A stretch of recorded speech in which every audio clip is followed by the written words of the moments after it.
Hey, bro, I got a thought, or I got a question, rather. What's that? So, like, I don't know if this has anything to do with like the correlation of social media getting more popular, but I kind of feel like the more that social media has grown, the less authenticity that you see in people.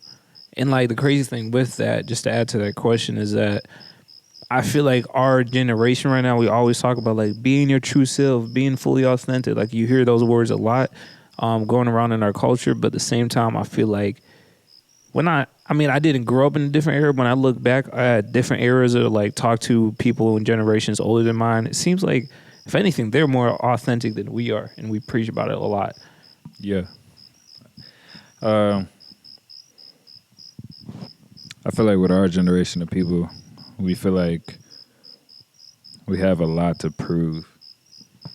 Like keeping up with the trends and everything. Yeah. Like I don't know, like well, obviously, yeah, you went to East Kentwood, right? Yeah. So you seen like multiple people that had the newest stuff all the time. Yeah. Yeah. So like Right. most of them, that's not them. That's not their true self. That's They was not. just following what everybody else was doing. Yeah, facts. Yeah. That's not their value. Like me personally, bro, I did not care how I came to school. Like Sweatpants. I did not care, You was wearing slides. You was bro. wearing. I used to wear real like for real. I used to wear LeBrons, like LeBrons are nice. soldier sixes, hooping shoes Oh, from 8th grade. I ain't gonna lie. When I think about any like LeBron soldier shoe, bro, I just think about like super dirty, walk through the mud. Like, I don't think I've seen anybody like dress up LeBron soldier six as well. I'm gonna be honest. No hate, no disrespect. It's just like It's a hooping shoe. Like you just wear them to hoop. But nah, bro, I was wearing them to school with basketball shorts and a hoodie. you know what's crazy? I feel like you fit my internal like my mental stereotype of someone who wears LeBron soldier sixes when they hoop. I feel like everybody who wears those shoes is mad aggressive. Like shoots the ball super hard at the rim, fouls all the time. Hey, hold up. And that's you, bro. What? Oh, bro. That's how you hoop, bro. Whoa. I'm a lethal shooter out here, dog. Let's not forget. I ain't gonna lie. You learned how to hoop, but like I can imagine in high school you just super aggressive because you played football. You probably just try to like put the two sports together. I ain't gonna cap. And I blame that shoe. But anyway, so yeah, just a tangent thought. That's funny, bro. But nah, for real. I used to wear hooping shoes and basketball shorts. And it was like I would wear that all the time. Not in the winter. I throw on some sweatpants in the wintertime. Yeah. But I was wearing that all the time. And I remember at a point, bro, you know ACGs? I don't think so. The Nike boots. Like the black leather Nike boots. I don't think so. You don't know the Nike boots? Nah. Oh, I know man. like the what they call them, like the moon shoes or whatever. The real thick ones? The like gray ones. There was like kind of high top. Yeah, okay. Them the Nike ones, right? Yeah, Yeah. All right, so imagine that, but with not the part that go up here. Okay, but It's so just it's like like a lower top. Yeah, it's a Got lower you. top, but it's a boot. And I used to wear them all year round. You was just chilling. All year round, bro. I used to hike, like walk miles with them shoes on. It'd be hot as heck outside. 100 degrees outside. I'm wearing ACGs. Chilling. That's and a you. hoodie. That's real. No, it's real and it's me. But like that all goes to say I was me and I was happy. Well, no, even in doing that, I wasn't me. You know what I'm saying? I didn't like dressing like that, but I just didn't care enough to dress how I like to dress. This is honestly how I like to dress. I'm comfortable. I got my cowboy boots on, nice flannel, some nice jeans. I'm chilling. This is me. That's what's up. And like for me, I love dressing up. You know what I'm saying? Like I like tucking my shirt and I like wearing slacks. I like dressing like a businessman and everything. Like streetwear is cool. I think I have a part of that in my wardrobe, but like that's just me. And that's who we are. You know what I'm saying? I think like I don't know, man. Like I just see a lot of people, especially kids nowadays, and it's like sometimes for a lot of us it's just a phase in high school. It's just being a teenager. You're just trying to fit in. You're trying to figure out yourself in the world. You don't want to be left out. But even like I feel like that's kind of started to carry on into adulthood now. Um, where it's like honestly, I don't believe in the whole thing that like, oh, if you're in your early 20s, you're just figuring out your life. Like I hear that a lot in colleges and stuff. Yeah. Bro, nah, you an adult.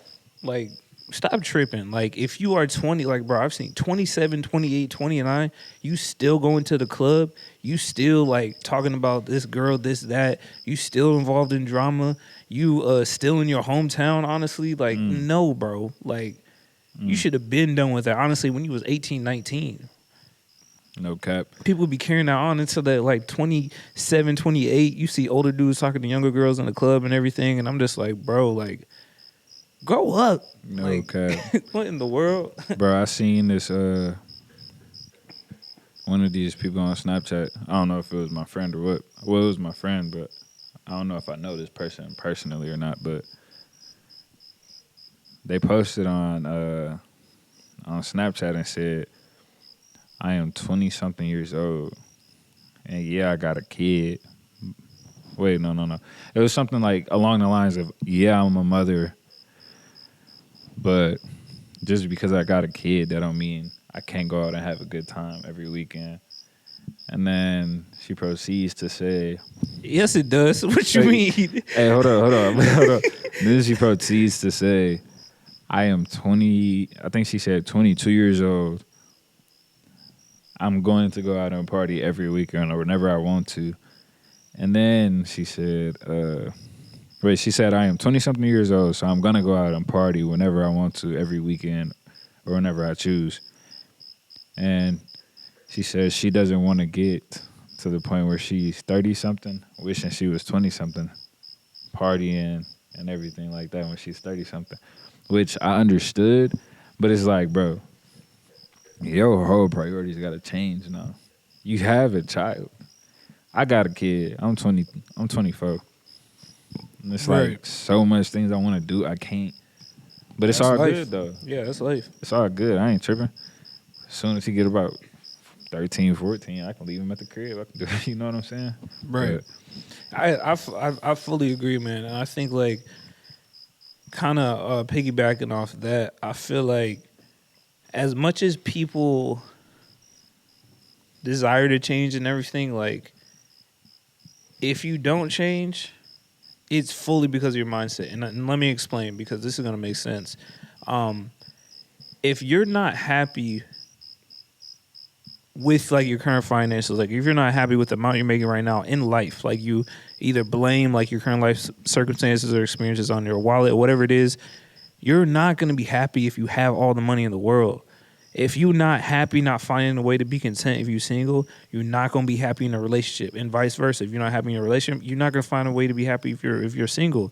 Yeah. If you don't know how to make your current circumstances, if you don't know how to find contentment in your current circumstances, there's no way that any new circumstances can all of a sudden bring you happiness, because it's a problem with the state of your mind, not with the state of your life. You know, so I think like that statement when you said, "Oh, girls, like I don't want to be in my late 30s looking back wishing I was partying all the time," like you're gonna be thinking like that because even at 20, all you thinking about is partying. But if you're already thinking about the responsibilities and duties of life, then by the time you're 30 some years old, you're gonna be like, "Oh yeah, you know what? I actually believe that I'm right where I'm supposed to be. I believe I took the right path in life, and I'm not thinking into the past." I think you should give your analogy, bro, about looking back, because I really love hearing that. When you talk about looking in the rearview mirror, Yeah. Well, you want me to say it? I think you should. Yeah, Oh. I love hearing it, bro. I ain't gonna lie. I ain't gonna lie, it's one of my go-tos, bro. I love it. Because you can use it with anything. But, so I always say, imagine you're in the car, right? And you driving, I'm gonna just use like California. You're driving to California. You 2 hours from getting to your destination, which maybe, I don't know when your destination at. I'm gonna just say mine is Los Angeles. 2 hours from getting to Los Angeles, and I just came from Michigan. I just drove almost 2.5 days. I drove 2.5 days. I'm 2 hours away, and I get into an accident because all I'm doing is looking in my rearview mirror. I get into the accident, and it's detrimental to some people. Why did I get in the accident? It's because I'm too busy focused on what's behind me instead of what's in front of me. Like, the whole time I'm driving, I wasn't thinking about that until I got to the last 2 hours, till I almost reached my destination. I'm almost where I want to be at, but I just got into an accident 120 minutes before I got to my destination. You know how long I just drove? You feel me? And it's like I was looking in my rearview mirror thinking about what I left behind in Michigan, what could have been if I would have stayed, how much fun people having at the crib, instead of the new destiny that I'm trying to build out in California. You know? So, like, you can even apply that to life, man. If you're too busy worried about what other people doing and where other people going, who are you leaving behind, the friends you got to cut off, bringing them with you, coming with you, trying to see how far they is back behind you,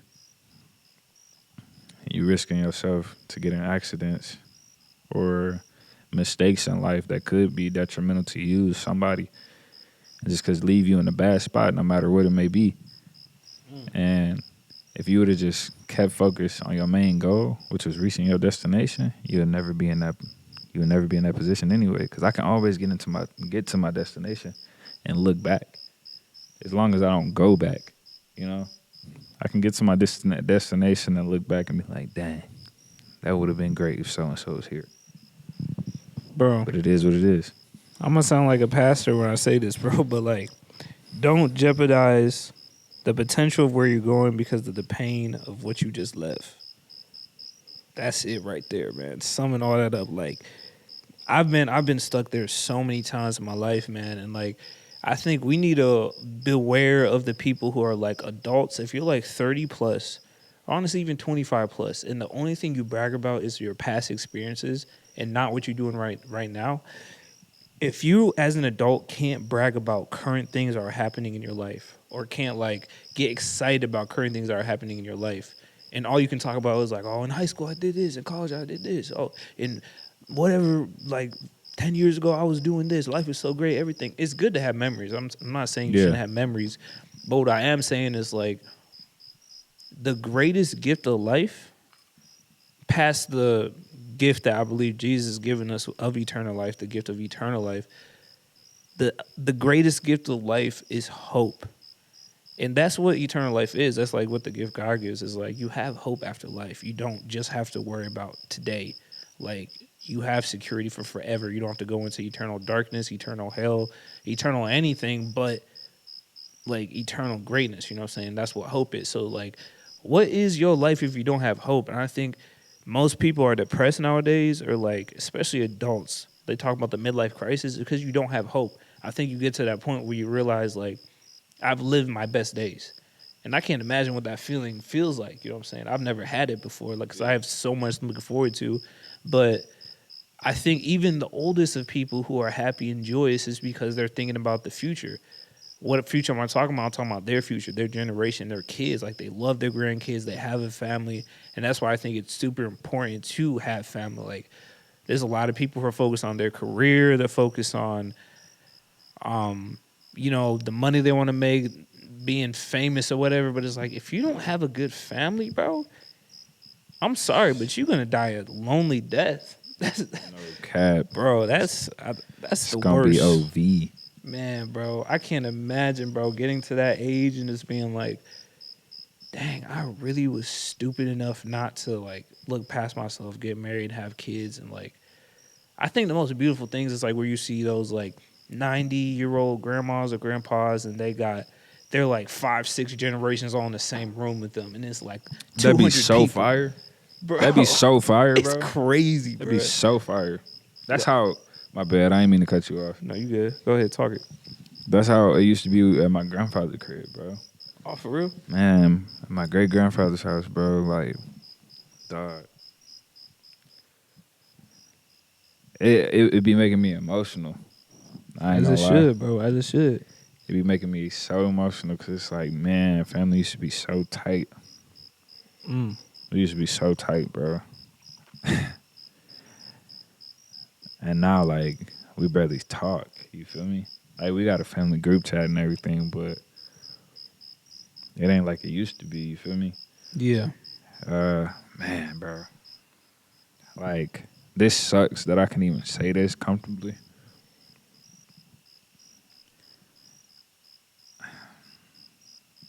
I got one living grandparent left that actually care about me. You know? And it sucks because he's 96 years old, got dementia. So like when he see me, he's so excited. But 9 times out of 10, he probably don't even remember who I am. Like he knows me, but he couldn't tell you my name or something like that, and that sucks, bro. Cause I have a total of like, well, that's my great grandfather I was just talking about, but my mom, so my dad's mom is still alive. My nana, she's still alive. But I can't even tell you how long it's been since the last time I talked to her. I, well, honestly, yeah, I can. The last time I talked to her was 2020, 2022, my birthday, 2022. And I've been trying to call her, trying to text her.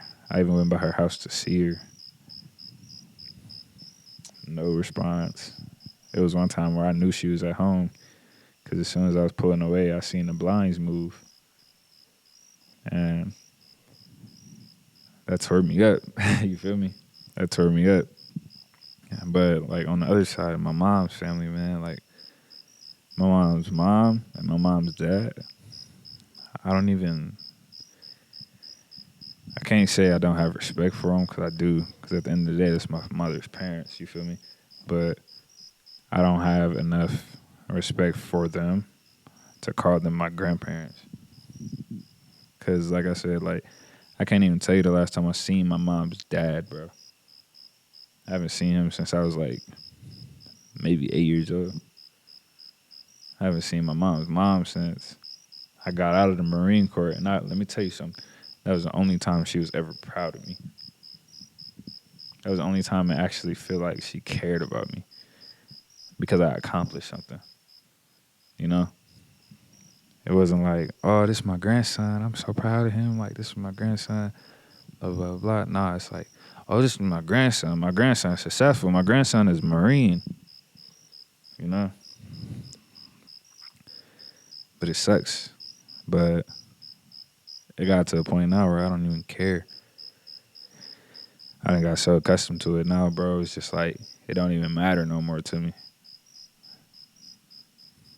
I done got like to the point now where I done called, I done start calling other people like my grandparents. Cause I don't really got none.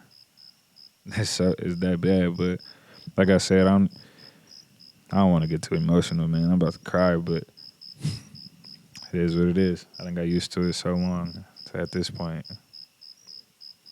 it wouldn't even matter. Like somebody asked me a couple months ago when I was back in Michigan, would I go to their funerals if they died? Like I couldn't even give them a straight answer. Couldn't even give them an answer. I said I don't know, cause I don't, and that I don't feel like it should ever be that way. But yeah, bro. Yeah, man, I had to sit back and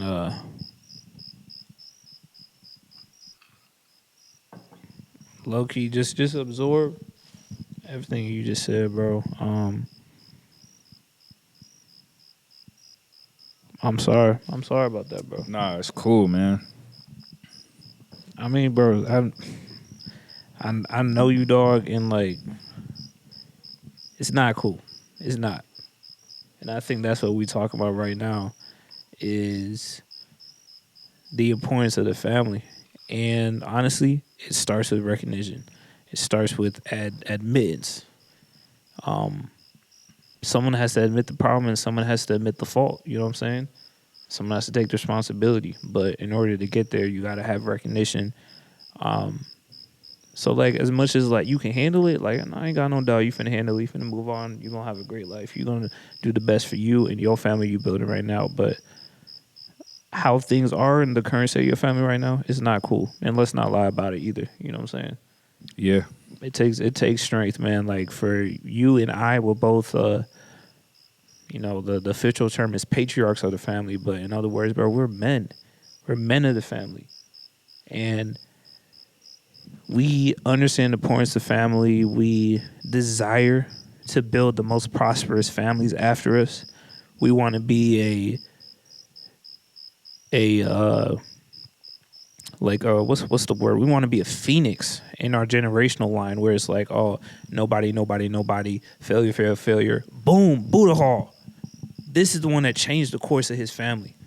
Like generations past you to look back and be like, this guy right here, people actually can name their great grandfather, whatever. Facts. Skip like 6 grades because they don't matter. We're talking about the 7th right now. That's Buddha Hall. That's the one who changed things. So like everything we do, like I think you and I both are visionaries when you understand the impact of what we do to that effect, like generations to come. So something as small as like admitting that it's not cool, I think that's huge because with that gives you. I don't think that's like a an absolute term. Because I think in your mind you hear that and it's like it's not cool, but I'm gonna do something about it. You know what I'm saying? So that's why I think it's okay to acknowledge it. I can't stand the people who like acknowledge problems and that's it. Like, Yeah. what are you gonna do about it? Especially if we're talking about family. Like, it is a very emotional thing, and like the reason I was just absorbing is just I'm thinking about like my family too. You know what I'm saying? Like, I think everybody comes from situations where family, no matter who you are, like family gets us emotional. There's nothing wrong with that, and I just think that we just got to do better. We just got to do better. So like our service to everybody right now is what we can do, which is make content, is to bring up these tough conversations, these real conversations. And like, even if only one person gets affected by this, if only one person gets inspired to go and actually have that conversation with that family member they've been hiding for a long time, that they have a lot of resentfulness in their heart and they just like have been always waiting for the other person to bring up the conversation. Like if it only inspires that one person to have that conversation with, which in turn one day mends their family relationship, then so be it, bro. Let's be uncomfortable. Let's make this content, man, and let's. That's huge, bro. I guess even before you brought it up, I didn't really clock like how deep family really is. Like I was just telling you, I was talking to my older sister today. She lives in China. I see her maybe like once every few years or whatever, and we don't talk often. And one thing about me, and I don't know if you struggle with this too, it's like I just don't process things, you know, especially as a man. I haven't made the statement in my head where it makes sense, where I'm just like, why would I choose to sit here and let my emotions get to me? I'll just deal with it when it comes, and then I deal with it, and I move on, you know what I'm saying? But like simple stuff like you were talking about, like your grandma like not actually giving you real props for just being related to her, being her grandson, and just because you quote unquote accomplished something, like that's something we got to process because it's something that's affecting our life today. That's something that is going to affect the way we operate, possibly even affect how we operate as fathers, and possibly possibly affect the downstream of like our generation. So like we do got to process. It is important. It affects a lot of things, but yeah, our service, like I said, is just being authentic, which brings us back to the beginning of our conversation to end and close this conversation, man. It's just like being authentic is not just a personal thing. It's not just about personal benefit. And if you are doing it for personal benefit, then you're doing it wrong and doing it for the wrong reasons. Authenticity is about how it will inspire and change others. If you are not authentic, you are literally robbing the world of who God made you to be. And that's what this business is about. It's about being sent. God sent you for a specific purpose and a specific being. He didn't send you to be the next person. He didn't send you to be Will Smith or send you to be Rihanna or send you to be Barack Obama. It doesn't matter who it is. Like, he sent them to be them. He sent you to be someone specific. And you can't be that person. You can't feel the fullness of fulfillment and creativity and connection with God if you are not being authentic. It's not about you. It's about what you literally can contribute to this world, man. Bigger That's what purpose. sent is all about, man. So it's like, Bigger purpose. this conversation will never die, man. However long this podcast lasts, however God puts breath in our lungs, man, we're always going to be talking about this. But, man, until then, man, stay authentic for real. That's it. Peace.